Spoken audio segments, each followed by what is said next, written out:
ওই গাধাটা কোথায়? তাকে তো দেখতে পাচ্ছি না। हम लोग को बांग्लादेश जाना है। ये चट्टग्राम, बगुड़ा, रंगपुर, सिलेट हमारा इंडिया के प्रदेश बनाना है। বলছি দাদা, তোমরা আমাদের দেশের বিভিন্ন অঞ্চলগুলোকে নিজেদের প্রদেশ বানাতে চাও কিংবা আমাদের দেশের নাগরিক হতে চাও, তাতে আমাদের কোনো সমস্যা নেই। তবে আমাদের একটা শর্ত আছে, আর সেটা হচ্ছে আমাদের দেশের নাগরিক হতে হলে তোমাদের আগা কাটতে হবে। আই মিন টুনটুনির আগা কাটতে হবে, যাকে আমরা এক কথায় বলি সুন্নতে খাতনা। আর এটা যদি করতে পারো তাহলে তোমাদেরকে আমরা আমাদের দেশের নাগরিক হিসেবে মেনে নিব। ফাজিল। বাংলাদেশ থেকে কোনো হিন্দুদের উপর অত্যাচারের ভিডিও আর আপলোড হবে না, কাঁচি হয়ে যাবে। তাহলে বলবেটাকে? আমরা বলবো, আমি বলবো স্বর্ণালী।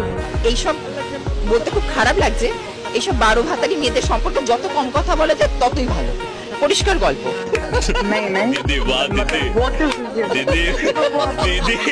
ভাই, এইটা কি কোনো নিউজ চ্যানেল নাকি জোকারের হাটবাজার? এর অপমান আমি সহ্য করব না। মিমি চক্রবর্তী দুষ্টু কোকিল ডাকে রে কু কু কু কু কু। বাংলাদেশের সবচেয়ে ভাইরাল গান মিমি চক্রবর্তী চুপ। দুষ্টু কোকিল গানটা বোধহয় শুধু জামাতি এবং মৌলবাদীরা শোনে, হিন্দুরা শোনে না। হিন্দুদের জন্য মিমি চক্রবর্তীর একটা শব্দ নেই। হায় রে ইন্ডিয়ান মিডিয়া, মানে দুষ্ট কোকিল গানটাকে নিয়েও এদের মাথা ব্যথা। একটু খুলে বলুন। কারণ বাংলা গান সচরাচর 100 মিলিয়নে হিট করে না। হ্যাঁ, তবে শাকিব খানের এই গানটা 100 মিলিয়ন ক্রস করে ফেলেছে।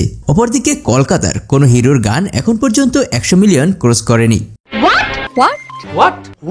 আর সেজন্যই ইন্ডিয়ান এই মিডিয়ার দাদা রুটির মতো ফুলছে আর তেলে বেগুনে জ্বলছে। বলছি দাদা, এখানে দুষ্ট কোকিলের জায়গায় দুষ্ট কোকিল না বলে বলা উচিত ছিল যে 3 বেলা আমরা খাবো গু গু গু গু গু গু গু। এখানে দেখুন মোদির পোস্টে হাহা রিয়েক্ট, এটা নিয়েও তারা হেডলাইন করেছে। চেষ্টা করবো আসলে এই হাহা রিয়াক্ট করে কারা আসলে বাঘের লেজে পা দিচ্ছেন আমি আপনাদের দেখাবো। আমি স্টুডিও থেকে নিউজ রুমে যাচ্ছি একদম সরাসরি। দেখুন, যেহেতু সার্ফেসে এসছি স্টুডিও থেকে, আমি দেখানোর চেষ্টা করবো নরেন্দ্র মোদীর যে টুইটটা আপনাদের বাংলাতে দেখালাম, তার অ্যাকচুয়াল টুইটটা হচ্ছে এটা। এবং এই অ্যাকচুয়াল টুইটে আপনারা দেখতে পাচ্ছেন 1,66,000 মানুষ রিয়াক্ট করেছেন। সাধারণত এই যে রিয়াকশন গুলো দেখা যায়, এবং এখান থেকে আমি একবার যদি এটা দেখাই আপনাদেরকে, এই যে 1,07,000 হা হা হা হা হা করে হাসির রিয়াকশন এসেছে। এবার হাসির রিয়াকশন আসতেই পারে, এটা গণতান্ত্রিক অধিকার, কিন্তু অদ্ভুতভাবে এই প্রত্যেকটা হাসির রিয়াকশন যদি আপনারা অ্যানালিসিস করেন, আমাদের টিম অ্যানালিসিস করেছে এবং অ্যানালিসিস করে দেখেছে এই প্রত্যেকটাই জয়বার হোসেন, দিওয়ান ইকরামুল হক, ফিরদৌস আলম, মোহাম্মদ ইমরান হোসেন, এই যে প্রত্যেকটা যে নাম, সেই প্রত্যেকটা নাম এবং তাদের যে সোশ্যাল মিডিয়া, সেই সোশ্যাল মিডিয়ার অ্যাকাউন্ট গুলো বাংলাদেশের। এবং মানে একটা দেশের একটা দেশকে নিয়ে আর একটা দেশের মানুষের কখন এতটা মাথা ব্যথা হয় জানি না। যখন তাদের পার্শ্ববর্তী দেশগুলোর উন্নয়নে এগিয়ে যাচ্ছে তখনই তাদের জেলাস ফিল হয়, অথবা পার্শ্ববর্তী রাষ্ট্র থেকে যখন সকল সুযোগ সুবিধা বন্ধ হয়ে যায় তখন এভাবেই মাথার তার চিরে পাগল হয়ে যায়। বন্ধুরা, এই আর বাংলা চ্যানেলটা একটা নিউজ চ্যানেল, তবে এই চ্যানেলের মনে হয় না যে একটা মানুষও সুস্থ আছে। তা না হলে একটা নিউজ চ্যানেলে কিভাবে একটা দেশকে নিয়ে রোস্টিং করে। মুহূর্তে শুরু হয়ে গেছে সেনা অ্যাকশন, সেই ছবি ডান দিকে চলছে ফেসবুকে। এই মুহূর্তে দেখা যাচ্ছে বাংলাদেশ সেনা থেকে সরাসরি ছবি উঠে আসছে বলে শুনতে পাচ্ছি। হ্যাঁ, এইগুলো আসছে, উড়ে আসবে। ভাই শালা 290 কথা কবি না। হ্যাঁ, আমি কি বলবো, এই যে রওনা দিয়ে দিয়েছেন তারা, এরা আসছে, ইয়ে পার করে আসছে, দাদু এরা সেনাবাহিনীর সদস্যরা আসছেন কলকাতার দিকে। আর বেশি সময় নেই আমাদের, জন্মের পরে তো টিকা দেয়নি তো, সেজন্য কথা সত্য। কাছে এই যে রকেট, একবারে এক এক করে আপনাদেরকে রকেট এবং রকেটের উপরেই আছে, রকেটের উপরে বসে আছে। ওরা এরকম ভাবে আছে। আমরা সাধারণত দেখেছি যে রকেটের ভেতরে যুদ্ধ বিমানের ভেতরে থাকে, যুদ্ধ বিমানের ভেতরে থাকেন, রকেট আলাদা আছে। এই যে এটা অ্যাটাক হেলিকপ্টার, এটা অ্যাটাক হেলিকপ্টার। ছোট্ট একটা রিকোয়েস্ট করে, তুই খালি কষ্ট করে 5 মিনিটের লেগে আয় পর ভাই।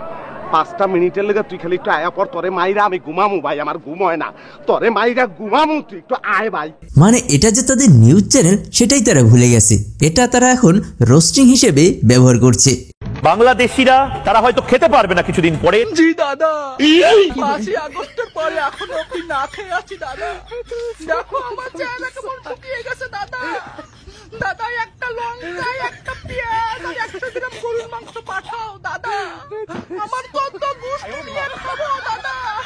ইন্ডিয়ান দাদারা ভাবছে বাংলাদেশের মানুষ না খেয়ে মরছে। আসলে আমরা খাওয়ার সময় যেটা বিড়ালকে খেতে দিই সেটা মনে হচ্ছে তোরা পুরো পরিবার মিলেও খাস না।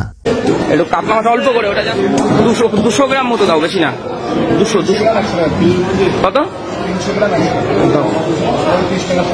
দাও? 300, ওই 300 পিস করে দাও, পিস করে দাও। হ্যাঁ 26 করবে বলো। আসবে তারা তো আগের থেকে বলে কই আসবে নাকি, তাও তো বলে না। তা দেখো তোমাদের মানু মাসে আজকে 30 পিস ইলিশ মাছের সর্ষে ইলিশ রান্না করছে। গাইস, ইন্ডিয়ান মিডিয়াগুলো পুরো বিশ্বের কাছে ফুটিয়ে তুলতে চাচ্ছে যে বাংলাদেশের মানুষ সংখ্যালঘুদের উপর হামলা করছে, অথচ সংখ্যালঘুদের উপর হামলা করছে কারা? কারা ভাঙছে সংখ্যালঘুদের ধর্মশালা কিংবা মসজিদ?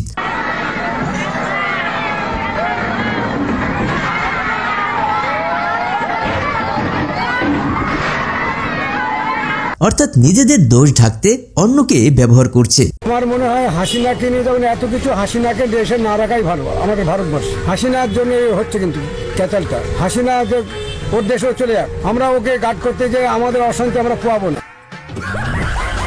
এই দাদা বুঝতে পেরেছে যে এটা এমন একটা প্রোডাক্ট, যে প্রোডাক্ট যেখানে যাবে সেখানের 12টা বেজে যাবে। ওই গাধাটা কোথায়? তাকে তো দেখতে পাচ্ছি না।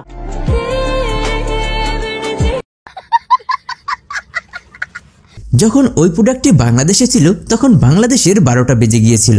এখন ওই প্রোডাক্ট ইন্ডিয়াতে আছে, ইন্ডিয়ার 12টা বেজে যাবে, এটাই স্বাভাবিক। তবে আপনাদের কথায় তো আর কিছু আসে যায় না, কারণ সেই প্রোডাক্ট হচ্ছে আপনাদের মোদির প্রিয় প্রোডাক্ট।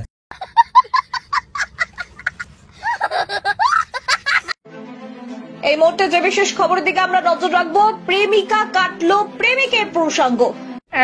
প্রেমিকের প্রসঙ্গ কেটে নিল প্রেমিকা।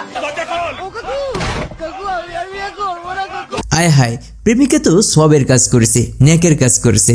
কারণ আকাটা জিনিস দিয়ে কিছু হয় নাকি? আকাটা জিনিস কেটে দিয়েছে। হাসু আপাই সবসময় অন্যকে দেখে জেলাস ফিল করত কিংবা হিংসা করত। সেটা এই ভিডিওটি না দেখলে আপনারা বুঝতেই পারবেন না। আল্লাদের আর শেষ নাই। এখন উনি সেজে গুজে মেকআপ নিয়ে একেবারে বুলটু একে হাসপাতালে যান, এদিকে তার ডাক্তার আবার রিপোর্ট দেয় খুবই খারাপ অবস্থা, মানে একটা নাকি যায় তার লিভার নাকি পচে শেষ। তো লিভার সাধারণত পচলে মানুষ কি বলে সেটা আমি মুগ্ধ বলতে চাই না।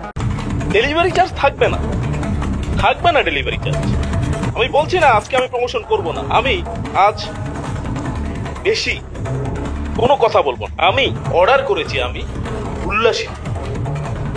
দাদা, আপনাদের জন্য কিন্তু এটা সুখবর, কারণ আপনারা যদি এখনই বাংলাদেশ থেকে টনকে টন গোবর অর্ডার করেন তাহলে সেই গোবরগুলো ফ্রিতে ডেলিভারি করা হবে, 1 টাকাও চার্জ দিতে হবে না। বাংলাদেশের মাটিতে নেই মোহাম্মদ ইউনূস, এখন তাহলে কোথায় রয়েছেন ইউনূস? ফ্রান্সে মুখ লুকিয়েছেন নাকি বাংলাদেশের অন্তর্বর্তী সরকারের প্রধান? ট্রাম্পের প্রত্যাবর্তন, ভ্যানিশ ইউনূস। আদৌ কি দেশে ফিরবেন মোহাম্মদ ইউনূস?